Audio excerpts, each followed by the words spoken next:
Welcome everybody to Altered States. This is one of the last couple of shows before Christmas. We've also got coming up December the 13th with Kathleen and myself an audience with Kathleen and Dorothy. It's $20 per head. It's a couple of hours and we will go until we are finished what we are doing in that day, starting at I think 8 till 10 o'clock or around about. So we're not going to miss anybody out. So the key for an audience with Dorothy and Kathleen and Dorothy is to get in early because we are reading every single person. We have a top limit of those that can actually buy in. You can waltz along. I'll get a link for you actually when Kathleen's having a wee chat. You can waltz along though and you can find it in the calendar on IntuiTalks.com. Click shows. Go to the calendar and you'll see it December the 13th, an audience with Dorothy and Kathleen and Dorothy. Now we are going to be doing on that day, we are going to be doing a mediumship. Kathleen is going to take you in hand and give you any messages from your loved ones that are coming through prior to Christmas. I'm going to read your aura. We're going to do a little future projection for you looking at your aura. Kathleen is going to create medicine bags with crystals or a crystal medicine bag. Now, conceivably, we can't send that to you for a $20 show. What we can do, though, is if you really like what she's done, we can send you the picture.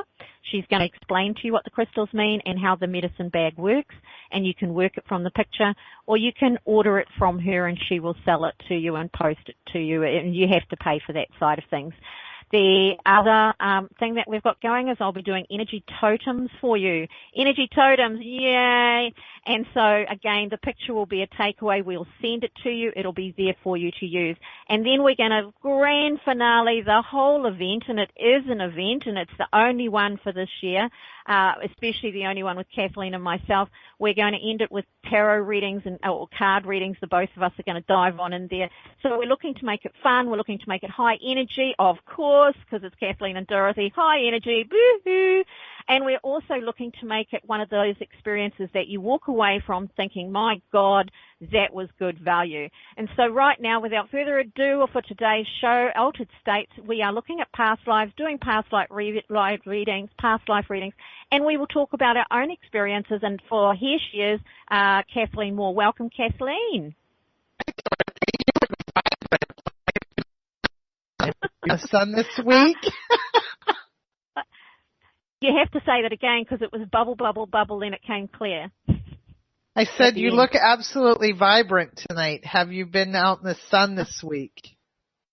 Oh, yes. I mean, it's just beautiful. It's like summer. So it's been a fabulous, fabulous time. And, yes, off with all of those cold winter clothes. Gone, out with all the summer gear. This one actually makes me laugh, this top, because every time I look at it, it's supposed to be flowers and it's limey and it's green and, fresh, but it actually reminds me of kiwi fruit, and that's why I like it. Well, kiwi fruit is very fun.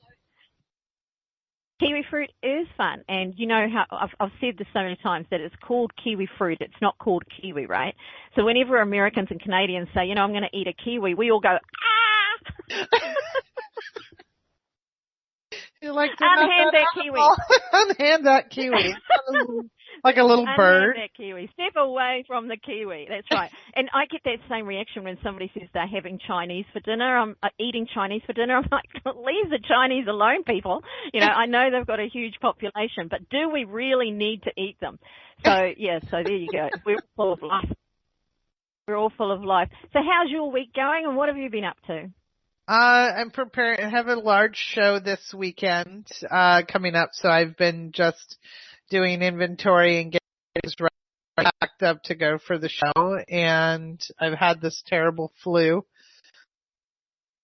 so between that and getting ready for the show, and it's a head cold that everybody's been having. So, but mostly I've been getting ready for the show. I'm pretty excited, and I got a whole bunch of new crystals in that I'm totally into. So, Fantastic. It's been a good week. So where is the show? The show is in Columbus, Ohio. Columbus, Ohio. And it's a Gift of Light. It's a Gift of Light psychic and fair that is every year, and it's at the Columbus. I'm sorry, my brain's drawing a blank. At the Columbus Fairgrounds. at the Columbus Fairgrounds. Mm-hmm. And people can just, what time does it start? And is it 1 day, 2 days? It's 2 days. It's Saturday and Sunday. It's the Gift of Light Psychic Science and Star Conference, and you can find it online at the www.giftoflightexpo.com, or you can find it at Psychic Science and Star Conference Fair. It's really neat. We have a lot of speakers. I'm going to be doing 2 seminars, one on Saturday and one on Sunday. I believe my Saturday is at 2 p.m. or 3 p.m. and my Sunday is at noon, where we're going to be doing some gallery readings, and there's going to be a lot of different readers there and a lot of different people that come from all over. So it used to be called Angels and Aliens Fair. So it really touches on the psychic science and the science of the cosmos. So it's a really, really neat fair. I really enjoy doing it. So Interesting they changed the name too, because I used to have a regular spot, and I've written a book, as most people know, which has to be edited because I was so emotional writing it, but every time I look at it I go, oh, I can't look at that because it makes me cry. So it truly makes me cry, so I can't even look at what I've written in it, and I know it needs editing and it needs adding because I forgot things that I wanted to put in it. But that was Angels and Aliens and Other Entities, and I used to have a regular show spot that I would do back in the day. So, because for you then, gallery readings are what us and the Brits call reading on the platform, or platform reading, is that right? Mm-hmm. Yes. Yeah? Mm-hmm. Gotcha. Because I wondered, because I've seen that on your website. That is, what's your website again? Kathleen-moore, psychicmedium.com. And then you can find about Angels and the Aliens. You can stop by there. Angels and Aliens has a Facebook page. You can stop in the Gift of Light Expo also has a Facebook page, and the promoter, Kelly Bowman, is pretty phenomenal. She's very good at putting it all together. She does 4 or 5 big events a year. So, but this one I'm really looking forward to. Excellent. Did you know, this is a did you know for everybody that's listening. If you're on IntuiTalks, you can actually put on their calendar a show that's not an IntuiTalks show. Did you know that? I did not know that.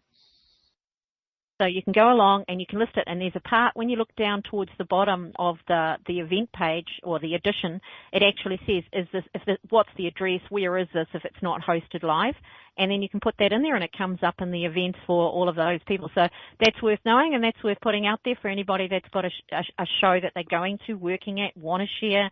I know Rihanna and Lynn's do regular shows as well outside of, we get into this mental idea that a show means, on the internet, when in actual fact it's a vibrant community in most countries now, and it's something that happens, and it's a beautiful thing to go to because you just work your ass off, don't you? Mm-hmm. Absolutely. Yeah, work your ass off. Fantastic. So on the subject of past lives, Kathleen, have you got any you personally remember yourself? What experiences have you personally had with them? I do remember. I do have a little bit of memory on World War II. I feel very connected to that.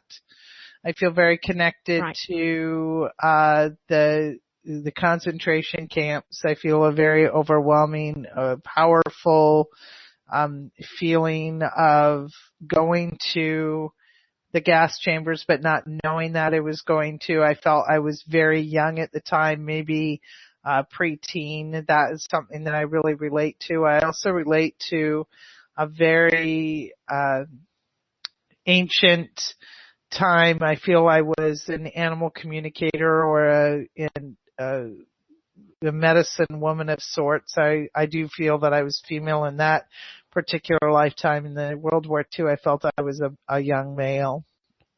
So there's a couple of them. I've seen mountains and fields and all the animals around me, and I feel the need to heal everybody. I also feel very, very connected to like pagan time. You've gone all bubbly again. Yeah, you've gone all bubbly. Is that everybody, or is it just me hearing? Hang on, Kathleen. Is it just me, or is everybody hearing Kathleen as bubbles? Yeah. Are you on the direct call, or are you on Skype? I am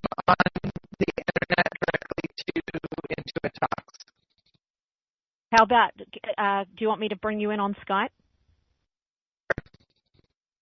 Okay, so if you just get rid of the speaker bit, and I'll go get you. I'm coming to get you, baby. As soon as I find out how to add a person to the call. Here we go. Kathleen. Here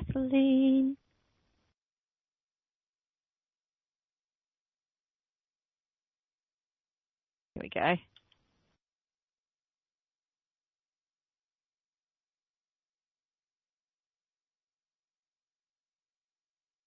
Here you go. Oh, are you there? I can't see anything.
Can you hear me now?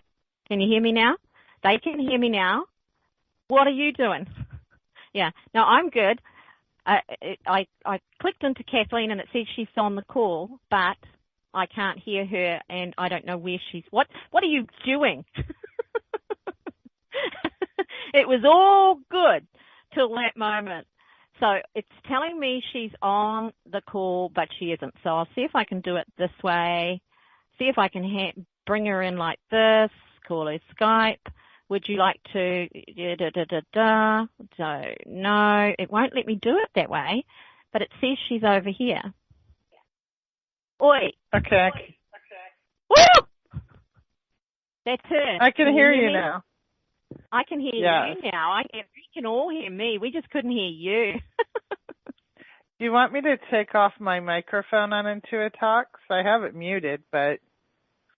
Yeah, you can turn it off. It doesn't really matter. I can hear you clearly. Everybody can hear you clearly. We're good to go. What's the circle over your face on your camera? That's my actual microphone that says it's muted. Oh, I see what you... I see. Yeah, I see it. We can't hear you. Yeah, that's pretty funny. You know, it's quite an interesting thing. So we missed everything you said about your past life experiences from about the first 15, 20 seconds. After that, it just went blah, blah, blah, blah, blah, blah, blah, like that. I had one past life regression where I went back to what I believe was Birkenau, not Auschwitz, but Birkenau. Okay. I believe I was around 12 years old, but it was hard to gauge the age.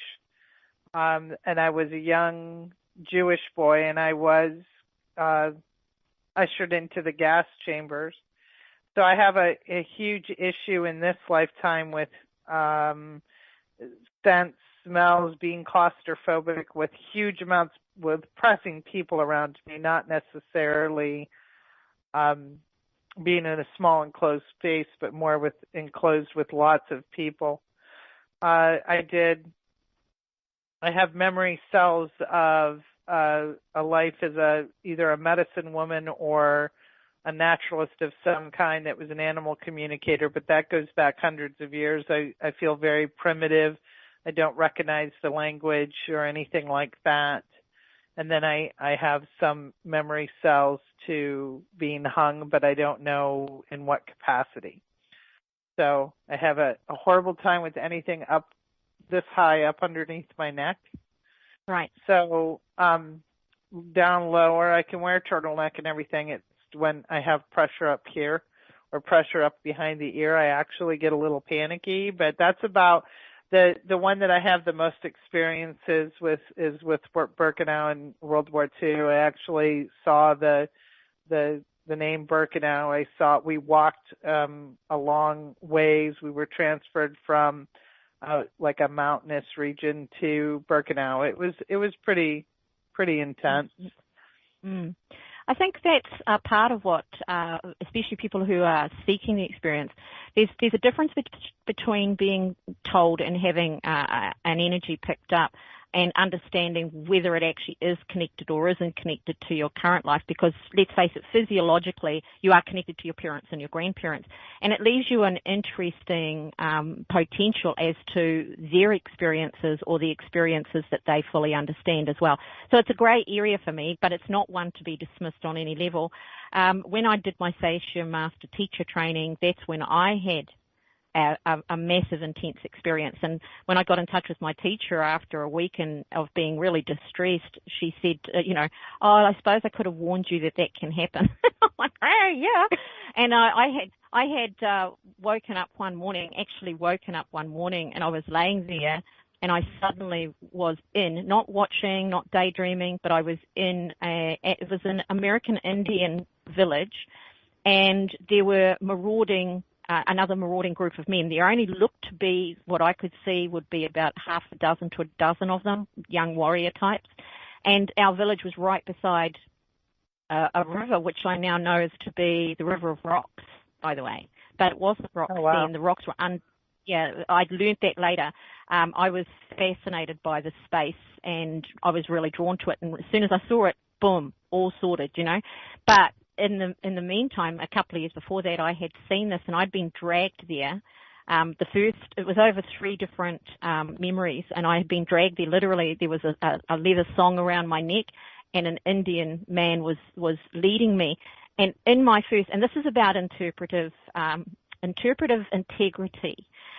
we believe what we want to believe to a certain extent, and I'm really glad that I have the mindset that allows that to be cracked open, because when I was having this, I came back and I told everybody around me, it was the most amazing experience. This was the love of my life, and it was this huge big deal. The second time that I went back into it, I immediately knew I was a slave.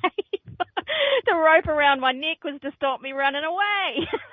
And it's like, what the hell do you get that so wrong, And that's because it was in the early stages of me feeling and reading energy, and it all felt lovely, actually. Energy just felt lovely to me. But it didn't mean it was good stuff. It could be bad shoo-shoo. Right. Anyway, I saw us on the end of our journey. He had taken me from another tribe.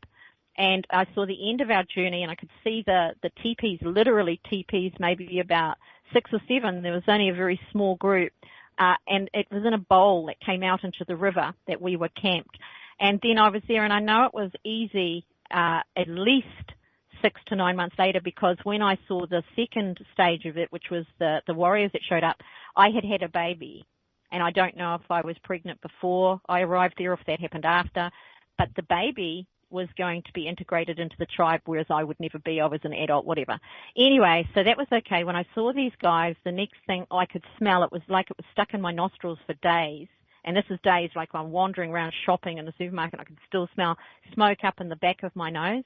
And they burned the village. They killed everybody. And I can remember running. And I was running, and I had the baby in my arms, and a spear hit me in the back. And for about a week and a half, the pain in that space was pretty intense. And I laid there. When I fell over, I was on the baby, and I can remember one of my last thoughts was, I didn't need to run, because they would have taken the baby and looked after the baby. And so I was dying very slowly. Nobody died fast. You watch these movies. Nobody died fast. You died slowly and in a lot of pain a lot of the time. But I felt my baby's last breath. Yeah, I felt my baby's last breath because he was under me, and I was literally crushing him. Yeah, so that was horrible. There's no other words for that. But I also remembered in the third experience of that as I lay there and I could feel that I just didn't care. There was a period of time I just didn't care. It was done. There's nothing I could do, and I was still laying there. I couldn't walk. I couldn't get up. And I looked over and I looked straight into the eyes of a very old man, and his eyes were dead. And it was sort of a really bizarre feeling for me at that time, with the noise, the smoke. Everybody was gone. All you could hear was the quiet. Everything was settling. And I knew in that moment that we were being punished for something that this tribe had done to them, because they didn't wipe out villages. They would raid. They would do stuff to wipe out a village. We ourselves had to have transgressed horribly. And these experiences were remembered over a period of about 4 weeks, where they would just come in very strongly. And then I would just have to sit back and let it just percolate, understand it. But I had another one which was quite good fun, it sort of reminds me of this life a little bit. I was a Catherine, and it was in England, Elizabethan times, and I was in a manor house, but I was not in the manor house as anything more than the astrologer for the lady. I was one of her ladies in waiting. She had about 15 of us. And we would sit there and we did our things, and that was my wee thing. I could do this little predictive or astrological thing for her, which she quite liked. And I had an affair with a married man there, and at one point he had actually said early before he got married that we should get married. And I can remember that in this experience I had said to him, but if I do, I will lose everything I've got. And so I said no, and he got married, and we just continued having an affair, which would have not been frowned upon in court, but men went to court without their wives back in the day, unless the wife was titled. So it was an interesting thing. And I had another one. I've got a lot that I remembered over that. Probably the first 6 months after I got my master teacher, that was just boom, to boom, to boom. No hypnosis required, although I've done a lot of past life and regressive hypnosis for others. This one was my most fun one to remember, as I was a little Indian boy, not American Indian, but in India or Mongolian. I was somewhere in that region there, and we were in a little village down the bottom of the hills. And the funny thing about this one was I would have been about 14 or 15, and I was in love, and I was promised, or there was a girl promised to me, whichever way. I was a young boy, And I was a thief. I was a thief. I would run around stealing bits of jewelry off rich dudes who dropped them or who were a bit too relaxed. I don't think I was a pickpocket exactly, but I would see my moment, I would grab it, and I would run lickety-split. This particular day, I'd stolen a ring, and this is the memory of the death of that boy. I'd stolen a ring, and he knew it was me that had taken it, and so he started pursuing, and the message came through that this man was going to come for me and it wasn't going to go well. So I headed up into the hills, and he chased me and literally with his horse pushed me off the side of a cliff, all for this ring that probably didn't have a lot of value for him. But as soon as I had died in that memory, as soon as I had died, I can remember talking to my mother there and said to her, well, you know, I have no other choice. And she said to me, there is always another choice. So there you go. Quite an interesting experience. So I have, and then there was the Egyptian one, which I most closely resonate with when it comes to energy work, and probably what drew me to Sachem was Dendera. And it wasn't until later that I found out that actually Dendera is actually a place in Egypt, and that was the name. And there were 12 women. I was a part of the Sisterhood of the Rose. 12 women, 12 groups of 12 women. 144 women, and all mastering energy, whether it was aromatherapy, they were considered priestesses, but it was very generic. It was to be an aromatherapist in Egypt in the day was an amazing thing to be. You were like a doctor today. You were the one that made the pharaoh and the rich people feel better. You concocted the variety and the ratio of herbals that would make them feel good, would help them think if that's what they wanted. They could say to you, I want this. So we had these 12 groups, 12 women, herbalists, aromatherapists, crystallologists or gemologists. We had the higher energies, the cosmic frequencies. They didn't call it that.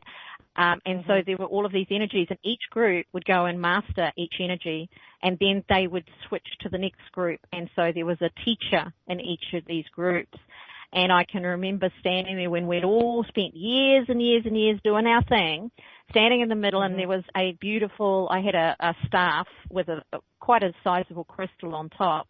And as I was standing there, they all concentrated their energy into this one staff with this one crystal. And in my memory, something suddenly changed. The staff turned into a snake with a crown on its head, and I always thought that was pretty spectacular. And it was a vision as opposed to a memory, so I switched from one to the other. Now, these women were called the Sisterhood of the Rose, and the Sisterhood of the Rose, it's believed that Mary, Jesus' mother Mary, was a member of the Sisterhood of the Rose. And so were those that cared for him in the cave.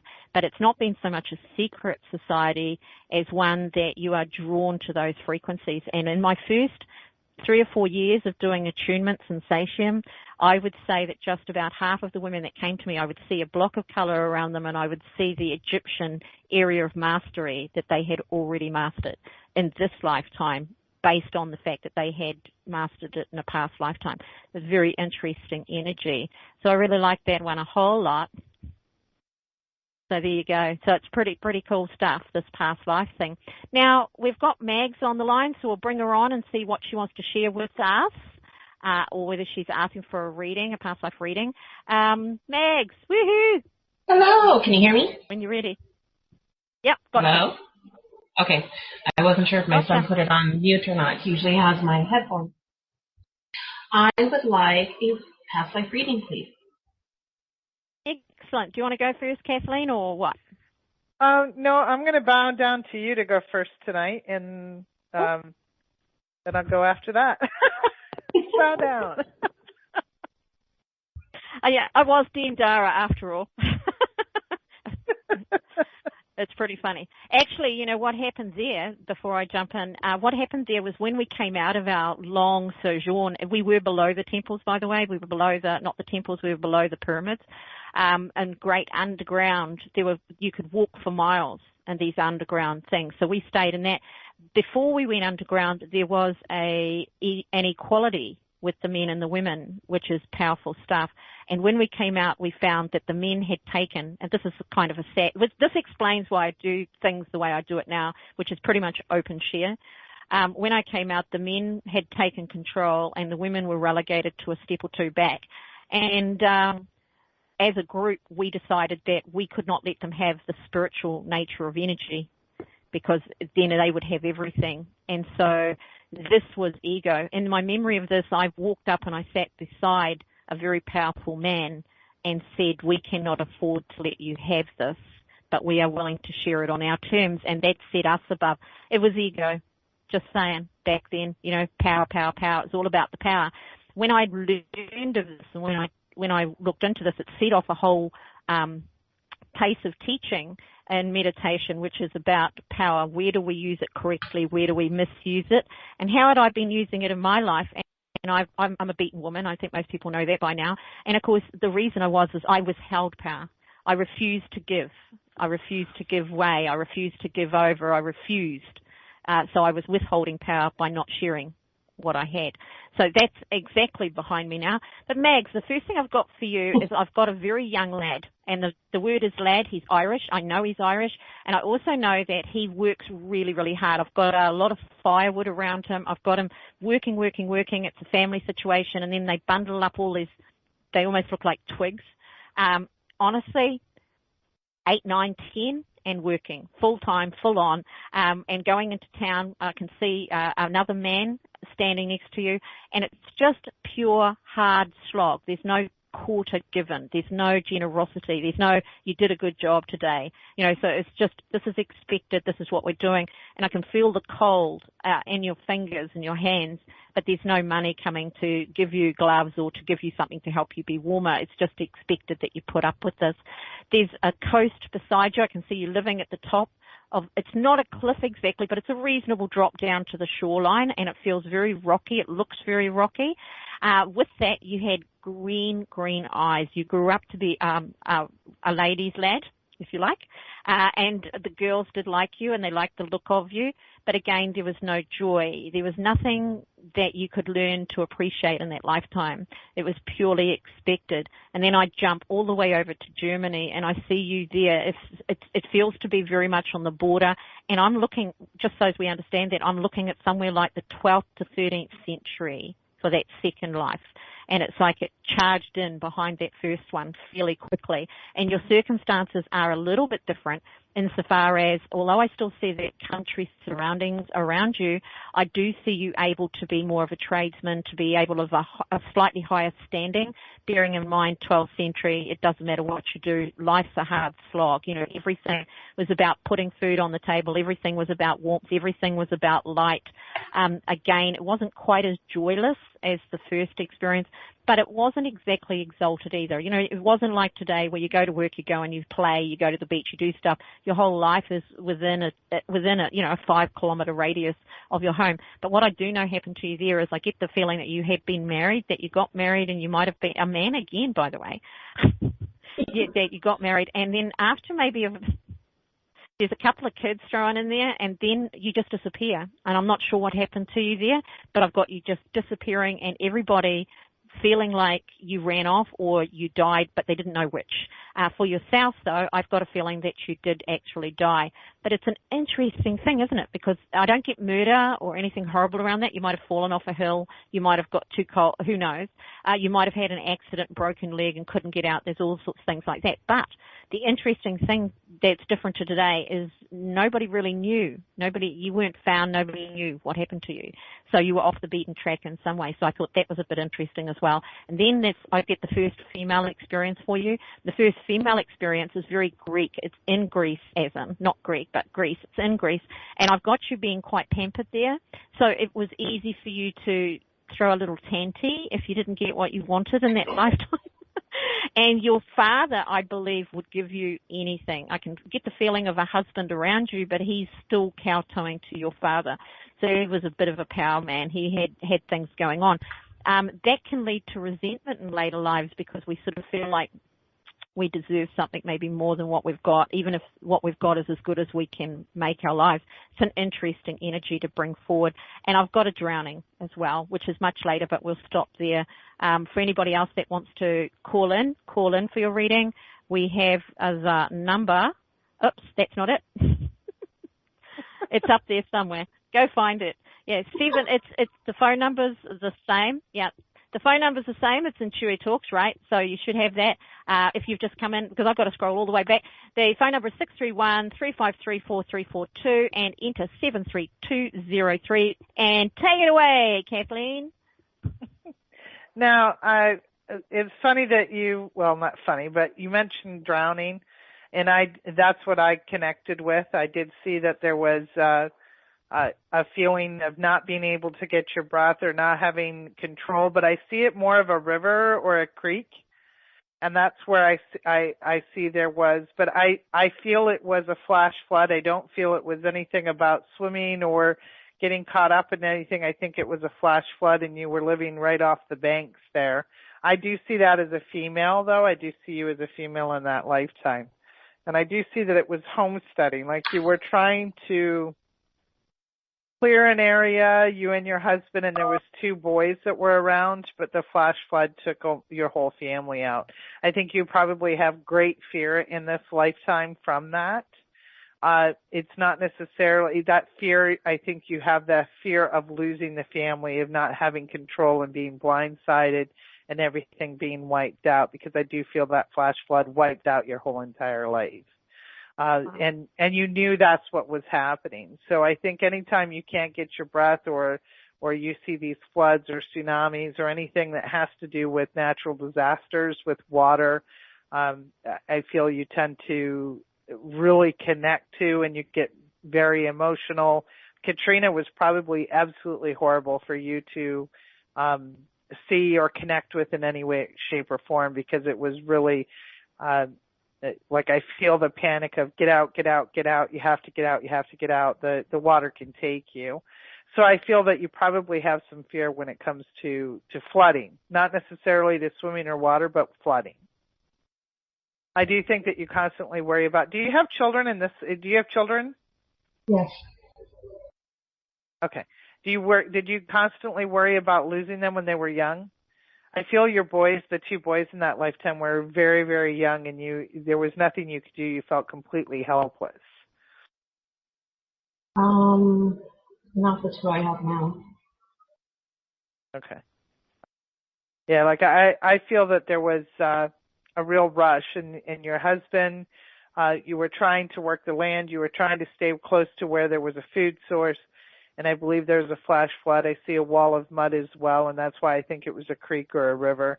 I see a great hillside. It was very mountainous. It was a very, very tough environment, and I think it happened very suddenly. But I do see you as a female in that lifetime. So I think you and I might be wrong, but I think you connect very deeply to when you see any kind of natural disaster that has to do with water, like hurricanes and flash flooding, mudslides, that kind of thing. But she's okay if I fall down a hole after an earthquake.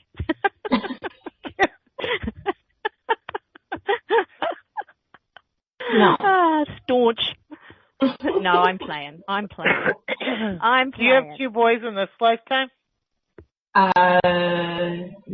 Yeah, but 2 girls, 2 boys. Oh, you do? Yeah. 2 boys, 2 girls. Okay. Yeah. Do you worry more about the boys than you do the girls?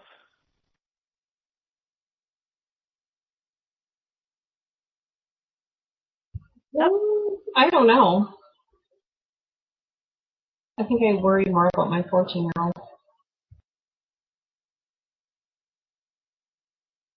Well, that's what I picked up on. I picked up on, the drowning for sure. Excellent. Thank you for calling in, Mags. Have you got anything to say about all of that? No, I don't. That was awesome. Thank you. You're very welcome. So we'll move right along. We've got another caller to pick up, so we'll do that. Hello. Hello, Dorothy. It's Jackie. Hello, Jackie. How are you? I'm singing to you. Great. See, I'm crooning. Just to make you regret calling in. It's like, she's going to sing to me. Oh, no. I tell you what, the very first thing I've got for you is like the muscle man energy from, I've got maybe around 1540. I'm getting pretty close. I want to say 1546. And I've got you being like the strong person in the village, physically strong, a man's energy. But I've got you being the protector. And that protector energy is like, whoom. I feel it coming all the way forward, and it probably was a part of every existence you've ever had, and you developed it there. There was this, wasn't a popularity thing for you at the time. I actually got you lifting sort of boulders out of the way. You may have been a blacksmith, maybe, that whole feeling of lifting heavy weights and wheels, and it's like that. It's not mechanical because it's not what we think of as mechanical, but it's very, very fundamental energy. And I've just got this deep voice. I want to go down in my voice. And I've got this deep voice, and if anybody needed a hand, you would help them. If anybody was in trouble, you would help them out. If anybody was threatened, you'd be the first one there. And you were that person in this village, and I can see stone buildings everywhere, but they're all like the two-story, you know, very skinny. So we're in Europe, there's no doubt about that. And for that period of time, we know where you weren't, which would be America, because it's way too early for that. Hadn't been discovered yet. Right. And there's, and with all of that, it doesn't feel like it's a village of a tiny population. It feels to be quite bustling and quite there. So it's an interesting energy for me to see. It's an old-fashioned, even for the time, direct energy of taking care of the people around you. But I do know that a disease came through and it felled a large number of the people in that village to the point that it just never really recovered. Most of the people in the end wandered away, so I believe that that village does not exist anymore based on that they were forced to go out into larger townships or cities or neighbouring villages, but nobody would have wanted any of you, and you survived it, I've got you surviving it, nobody would have wanted any of you till they knew you were clear, right? So I don't know that we're talking about a plague exactly, but something contagious. And it wasn't very nice. Could have been smallpox, could have been anything back in those days. The next one that I've got for you is really medical. I've got you cutting people up, so I'm not talking nursing. And I've got a feeling that you may be in the Eastern Bloc somewhere, you know, it may be around Egypt, it could be, but anywhere through there. I couldn't really define it from the period of time that I'm looking at. There feels to have been nearly 100 years between that incarnation to the next one, so we're still fairly early on. And I've got you very experimental, trying different things. It might have killed a person or two, but you felt like it was okay. Because, you know, to learn, you have to sacrifice the odd, you know, person. Just imagine if it was now, you'd be like Dexter. She'd be Dexter. Chop it open, see what goes on. So it was an interesting time for you, but in that you were honoured, you were treated with respect, you were a person of knowledge, and I get you finger in a lot of different pies, and there I see you developing not just the protective instinct, but a political streak as well, Miss Politics. You were a man there as well, and then we move you forward, and it's the next one that I get more feminine energy for you, but unfortunately, or not unfortunately, but I feel like it's more effeminate, that you're a man, that you may have been gay, and I think that if we want to follow that through, I get these eclectic experiences, trying a bit of everything to bring you to a very well-formed now, very balanced, non-judgmental now. Does that make sense for you? Oh, yeah. Yeah. So we'll pass you over to Kathleen. I could go on, but, you know, she is these. Well, you're welcome to go on. If you're seeing something, I think you should continue. No. Her. This is a two-man show. That's how it works. Okay. That's how it works. Yeah. It's called sharing the space, baby. Jackie, I what I saw for you when I was trying to connect, I was seeing for sure. I saw like 12 children around you, but I saw you like a school teacher, and it does look like early 1800s. But I feel like there were 12 children around you that looked up to you, and I feel you were teaching them. I think you were the only person in the community that knew how to read. I do feel a female energy from you at that time. So it was very, very strange for women to be able to read and teach at that time. And I feel that the 12 children were the only children in the small community at the time. I do get a sense of you took on to do it because you wanted to be around children. I do feel that you were barren in that lifetime.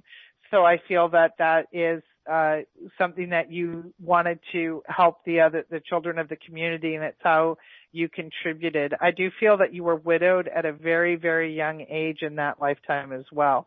So you had a sense of sadness about you, but I see that every time you saw accomplishment or saw one of the children succeed. You did very well. I do see that you were married at a very young age, though, like 14 or 15. So you were absolutely stunning, beautiful. You were very, very tall, very regal. I see that you always keep your back straight, and you always took pride in your appearance, even though you didn't have a lot of money after your husband passed away. I do feel that you married a pastor in that lifetime, so I feel when he passed, the town automatically took care of you because you were the pastor's wife. So I feel there's a lot of religious belief that's around it, and I feel that, and it does look like the prairies to me. I just don't, there's lots of prairies in the world. I can't pinpoint if it was the Canadian prairies, the Americas, or the, over in Europe somewhere. But I do feel that it was a very small community that continued to grow, and you were well cared for throughout the years, and you actually died of fairly old age in that time period. I believe you were in your early 70s and very well respected within the community, but you lived a long life within that community. But I do see that you taught 12 children how to read, how to write, how to do things that would continue to help them throughout. And I feel the only reason you were able to do that is because you were the pastor's wife or the priest's wife. So, pastor. Very good. Very good. Yeah. With all of that too, I just want to tail end that and say, Jackie, the whole feeling that I'm getting through all of those is that, although we haven't detailed each of them, is that inner strength and building of inner strength. And in this lifetime, it may leave you without the help that you need, just so as we're clear. Okay? That's pretty cool. Actually, when I was younger, I worked in a machine shop and did a ton of heavy lifting and ended up hurting my back and having screws in my back and stuff. But then also this time around, I didn't have any kids by choice, except for we adopted Lola. Right. But so I always wondered if the reason why I didn't want to ever have a kid was, like a past life reason. Yeah, I have got something to say about that because I really don't think the influence is as strong as we want to make out. And I know a lot of people believe that it is, but you do have a physiological reality in this life, and you're as much influenced by your parents' decisions and teachings and trainings and what you see that you like and you don't like as you are by the other. I know there's a tendency to think of us having an extended connection to something, but I just think that's an ongoing, this is my personal belief and I hold it very dearly, that you have a personality, and that personality doesn't necessarily change through your experiences, but it holds itself firm. So you're basically the same type of person from experience to experience, but each one offers you something different and a new way to experience your inner self, your higher self, your you, if you like. Okay? I call it the soul theme. Yeah, that's a beautiful way to put it. Soul theme. Yeah. Yeah. So, it would make no sense to have incarnations and reincarnations if it was all a completely different experience. If we're talking about having a soul that experiences a variety of different things or can incarnate at different times, then there must be a common theme or a commonality in the reality of that person before they know what's going on. One of the most enlightening moments I had was a dream crossover, whatever. And in it, I saw this amazing thing. I was very into the past life thing at the time. And I was really exploring it passionately, as I do everything for the period of time that I'm doing it. And what I was doing was I was in this night sky, and there was a man with me. It was actually beautiful. There was a man with me, and we were dancing. We were, like in the Cinderella ball type thing. We were going round and round. It was beautiful. And then I suddenly saw a light from nowhere, like it was in the ground, but there was no ground. And I saw this light, and I thought, oh, look at that. And I walked over to this light, and I looked down, and I could see this beautiful bright light below it. And I thought, oh, I'll do that. And I jumped on it, and then all of a sudden I was heavy. I couldn't move very easily. Things around me were hard, and I was like, oh my gosh, what have I done? And then I see a ladder, and I start climbing this ladder, and I'm climbing up, and it honestly feels like I'm climbing through water. And I get to the top, and I pop out, and I'm in this light, beautiful cosmology, and I'm dancing again with this perfect partner. And as we're going round and round and round, and I look over to my right, and what do I see? I see this light, and I go, oh, that looks like fun. go and jump in again. And that's how I sort of see reincarnation. Is there's this idea within us that we've learned enough or we know enough to be able to deal with it, yeah? But then we get down here and it's a lot weightier than we might expect. So there we go. Like, shit. Oh, bloody hell. Why did I jump? Another ladder? Yeah. Snakes and ladders, everybody. That's reincarnation right there, right? Love that game. I love that game. It's on one of my cards, one of my oracle cards, is snakes and ladders, because we grew up with the disappointment of those snakes and the excitement of those ladders. So I hope that's good for you today, Jackie. Is there anything else you want to add? Nope, that was it. Thanks a lot, ladies. Thank you. Thanks for calling in. And we're moving right along to Patty. You there, Patty? Yes, I'm here. Hi, Dorothy. Hi, Kathleen. Hello. Hi, The first thing that I'm getting for you is fairly recent. It feels to be no more than a couple of 100 years back there. And I've got you in a very very ritualized experience. I'm thinking monk or, but I'm not thinking Asian monk either. I'm seeing more of like what do you call him? San Francisco. It's not San Franciscan. I wanted to say San Francisco. Blah, blah, blah. A Franciscan. And of course, there's the shaved head and everything that goes with that. And you took a vow of silence. What were you thinking? That resonates. What were you thinking? Resonates. That resonates. I don't know. and what were you thinking? Could you imagine me taking a vow of silence? I would burst. I really would. There'd be blood everywhere. I would just totally burst. It would just, no matter which lifetime it was, I would be known as the exploding person forever.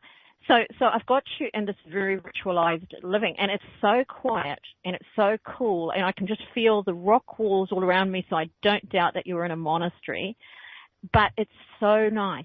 You know, it's absolutely lovely to be there. You weren't feeling like you were missing out on anything. You knew you were in the right place for what you were supposed to be doing at the time. It was austere, but it wasn't harsh, if that makes sense. And so the ritual was soothing to you, knowing what you were doing the next day, knowing what was required of you, being able to pursue your spirituality unfettered without any real outside influences. And while being a Franciscan monk might seem like that, it's because you chose that, you chose to be that. With the vow of silence, I did see it becoming very, very hard for you at times, very, very difficult. And that might have been fairly early on. I get the feeling of, that whole sense of being in isolation and then struggling with that and then bursting through to the other side and finding that actually you can find peace and you can find information and you can find a whole world within that silence. And it's only when we try to burst out of it, when it's not enforced, it's a choice, when we try to burst out of it that we find that there's a struggle. So it's like that at the beginning, after the first month or two, starting to feel like this is a really bad idea, and then coming out the other side and feeling like the world is just different because you had that experience. And you would have been in that easily for a couple of years, and then I see you moving out into the world and find it very difficult to talk to people. You would have to really try hard to verbalize, to engage, and you couldn't necessarily find the words no matter what was going on in your mind. There was like disconnection between the brain part of your mind and your thinking process and actually the need to verbalize it. So I find that very interesting, and that may haunt you a little bit today as part of your persona because you were so comfortable being silent. Very interesting. Wow. I really relate to that. And I've always felt that I had been a monk or a nun in some capacity. And I can really, even now, I tend to really sequester myself away from There's people. The word right there, sequester. Maybe too much. Yeah. Too much, really. I need to. It's a struggle push yourself to really out there. balance Yeah, I think as long as you're happy, the only time you need to do anything differently, because, everybody will judge us. There'll be people that say, oh, you're out there too much, you're an extrovert, you're an introvert, you're this, you're that, you're promiscuous. The truth is, if you're happy, it's not really a problem, unless you're killing people, in which case you should not be happy killing people. But you know what I mean. Right. Yeah. Yeah. Oh, it's totally and I feel very comfortable. Oh, that's wonderful. with that. Yeah, that's really neat. Thank you. And Kathleen, you're welcome. Sorry, we don't have a lot of time, but you know. Well, what I wanted to, she was talking about when she saw Big Ben that you became overwhelmed with emotion. And it was funny because as soon as you said that, I saw this, it totally resonated with me. I saw you looking at Big Ben. I saw you in I felt a male energy. I actually see a brick building that you're looking up, like I can see Big Ben behind you. So I feel that whole area right there was home to you. You saw it on a daily basis for work, but I feel you owned a textile company. Like I feel the feeling of, this is my company. I don't think you were a kind person in that life. I think you were very about business and growth. I see a lot of people that worked for you were not really pleased with the way you handled things. And you, again, I think you were a loner. You did sequester yourself in that way, but it was with your money. It was with your millions, but that was home to you. So I feel your textile company, I actually saw a name. I saw the name Johnston, and I saw textiles. So I don't know if that's something you can look up. It does look mid-1800s, and I do see that you were a loner. You never married because you didn't want to share your money. You were very much a loner in that, but I feel your textile company. Now, that being said, I feel you were actually murdered in that lifetime, and I feel it was in your back, like you didn't see it coming. So I feel you have a huge amount of trust issues that come up with, you're always worried about who's going to stab you in the back. And I do feel that you were either shot or stabbed in the back, and I feel you were stabbed right by your company. So I don't. What, Patty? Sorry. Carry on. If you've got more to add. So that's what I was, and I think that area, that whole area with the Thames and the Big Ben and everything, you could see that from your office. I really feel that you felt like this was an empire you were building. I see a lot of indigos. I see a lot of textiles. I see a lot of people sewing. I see you ran a very tight ship, but you were so intent on not being poor that you were completely alone with your money. So when the life, like Dorothy mentioned earlier, nobody really dies as fast as they do on Hollywood. I feel in the process of your passing, you realized how that came back to haunt you, how you couldn't take your millions with you and a bunch of that stuff. So I feel that there may be some trust issues in this lifetime because of what being blindsided or people stabbing you in the back or coming up behind you. But there's an actual fear, like a fear of dying without anybody knowing who you were. I want to add to that, because when Kathleen was talking about the money and the textiles and the death, all I saw and heard was the Knights Templar, and that your money may have come to you in a way that was not quite the norm, in which case there may have been those that were seeking to take control of it. But I've got something here, Patty, that you're going to hate me for. I hope you are anyway going to hate me for it. You know how I always look at your name and I think of, beef? You know how I look at your name and I always think of beef patties? I've said that to you before, right? It's true. I've said it to her. It's like every time I see Patty, all I think about is hamburgers, beef patties. And now I want to call you Patty McScrooge. Oh, God. Coming into Christmas, Patty McScrooge. We just need a Patty McScrooge. It sounds like I learned from that lifetime, maybe. Those are kind of too extreme. I do. I see you as I do see that you're a very generous person in this lifetime. Like you would actually give away your last penny in this lifetime. I really feel that you are very, very generous in this lifetime because of that life lesson, and I feel that's a lesson that you carried through. So I feel that, and I think the textile company and that feeling of hoarding of your money came because you grew up so incredibly poor and you built this empire. And I think Dorothy's right. There was somebody that was out to get your money, and I feel you were murdered for your money. So I think in this lifetime you're generous almost to a fault, where you'd almost put yourself in the poorhouse in this lifetime to make sure others had what they needed. I think that it's is always true. wise to acknowledge. Oh, sorry, carry on, Patty.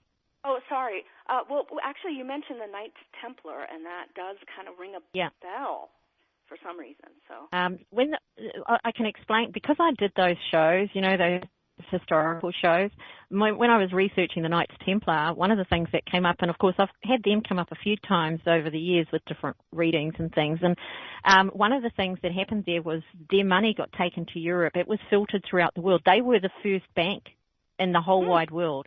They were the ones that invented the check, writing down a promissory note, which is a note that promises you money when you hand it to somewhere. So the Knights Templar developed a system where you could go to France and you could get your money, or you could turn it into this piece of paper, and you could travel to Ireland or England. Ireland was a hotbed for Templar money as well, by the way, and Europe. Once they moved it out of the Eastern Bloc, it all went into Europe. France, Germany, England, Ireland, Scotland, and you could front up to a Knights Templar official, if you like, one of the secret, whatever they want to call it. You could front up to these guys who had the gold in the basement, basically, and hand them your piece of paper, and they would give you the equivalent money. So it's a really interesting thing when you're talking Paddy McScrooge and the Knights Templar and textile business, all of that stuff working together. What I would like to say, just because a person is focused on a business and money in their lifetime, even if they're lonely, even if they didn't have a lot of time for other things, it is sometimes it's a part of the times, if you know what I mean. If you go back to the 1800s, you were poor or you were rich. There was no in between. The people in between were the doctors. They were the teachers. They were the pastors. They were those people with the in-betweens that could mix with both sides of that equation. But they were nothing. They were still nothing when it came to the landed gentry. So for a person to build an empire and to build a lot of money was a really big deal. Now, this is back to the Knights Templar. They accepted anybody. So you could get rich and be part of their organization, and you were seen on the same footing as the Lord of the Manor, as royalty. In fact, they lent money to royalty, which was pretty much their downfall because King Edward was broke and he owed them a lot of money. And so he wanted to clear them out, and he was in France, he was the king there, and so he wanted them dealt to so he wouldn't have to pay off his debt, his country's debt. Interesting, right? Wow. That's really wild. Yeah, there you go. That's your history. I'm going to have to look up more about that. But, yeah, that's really neat. Yeah, and I wrote down the name, Johnston Textile. I'm going to do a little searching and see if I come up with anything. That's right. And, of course, I see a T in that, so it's like Johnston, T-O-N, Johnston. Just another bit of genealogy. It would have had an E on the end if you're going back a couple of hundred years. Oh, okay. Johnston's the derivative of John's. Yeah, so that's what you're looking at. So very, very interesting and something you can explore. And for me, this is the best part of past life, looking into them, is that exploration of yourself, your thoughts, your feelings. When a person has a parallel experience in this lifetime, it does sometimes mean that there's a crossover, that because we're deliberately looking for a past life, we may read something from early in this life as a past life. So I want everybody to acknowledge that as well. I've seen it done a lot, and I'm sure I've done it on occasion. So if you can't parallel that experience in this lifetime, i.e. I nearly drowned when I was 3 kind of energy, then it probably does belong to something back in the past. There's also that channeling of energy. So we're going to talk about that at another time. We'll talk about channeling. But for today, we are looking at our next show is dreams. Is that right, Kathleen? Yes, dream interpretation, yes. Dream interpretation. So any dreams that you've got that you'd like to ask about, write them down in your little notebook. If you have a dream between now and then, now this is how things work. When you do energy attunements like I do, when you do vibrational expansion, before a person comes to a class, quite often, if not always, they have an experience. And there's usually about a month from the minute that they have that experience to the time, even before they've asked for the class sometimes. There's about this 30-day period where their body knows, they kind of know what they're going to do, and they have a memory, they have a dream, they have a meditation. This experience comes forward for them simply because there's going to be somebody at the end of the day who can help you with that. So think about your dreams, write them down, bring them to us. We'll talk about dream symbology. We'll talk about prophecy dreams and the difference between lucid dreaming. Any of your dream questions we can look at and we can answer. Next week on A Psychic Affair, I am doing tarot spells. So if you would like a tarot spell created for you, drop me a line, send me a message, you know the drill, pop it out there so I can put it into a slide for you. If you aren't sure how you would like to do that, you can just let me know or ask me what it is that you need to do. All I need to really know is if you want a spell for work, love, popularity, let me know that bit, and then I will do the draw for you and tell you how that works for you, and you can get to play with those energies and those pictures. Now, another reminder, we are doing an audience with there we go, there's the link at last, with Kathleen and Dorothy. Now, that is going to be a whiz-bang show. Why do we need you to let us know a little bit earlier? Firstly, we have a top limit because every single person is going to have somewhere in the region of 5 items serviced for them in that show. That is medicine bag, crystal medicine bag, mediumship, aura reading, future projection, that is, and an energy totem. Now, the energy bag, the crystal bag, and the energy totem, we need your names because these things happen over a few days. It doesn't happen in a minute, so we need to put together the bag. I need to create the picture of the energy totem. So if you let us know, that would be fantastic. It's $20 per person. It's going to run for a couple of hours, and every single person has a go. So thank you, Kathleen, very much. Thank you, everybody, for coming along. Thank you. Good night from me, and it's good night from... It's good night for me as well. Peace out. Peace and love. Ciao, everybody. Ciao.